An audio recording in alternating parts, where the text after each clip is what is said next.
Good morning. I am here today, yes, in the raw. I have no makeup on. It's the morning. I got my pajamas on, and I just wanted to quickly hop in to talk about stop pitching on LinkedIn. I am so tired, and I'm sure you are too, of all the people who are pitching. Yes, I do want to read a book. No, I don't want to read your book. I don't even know who you are. No, I don't want to buy your next course. No, I don't want to hire you to be my coach. People, stop pitching on LinkedIn. Listen, think of LinkedIn as a networking event. So when you're at a networking event, do you go up to somebody and say, "Hey, hi, my name's Lisa Patrick, and I'd like to have $10,000 of your money, please. Buy my stuff." No, you don't do that. So why do you do it here on LinkedIn?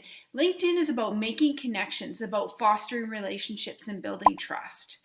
When you start to use that to your advantage and you actually start to talk to people as if they're real people and that you genuinely want to make a connection with them, that you genuinely want to know about them, that's when you're actually going to make a connection.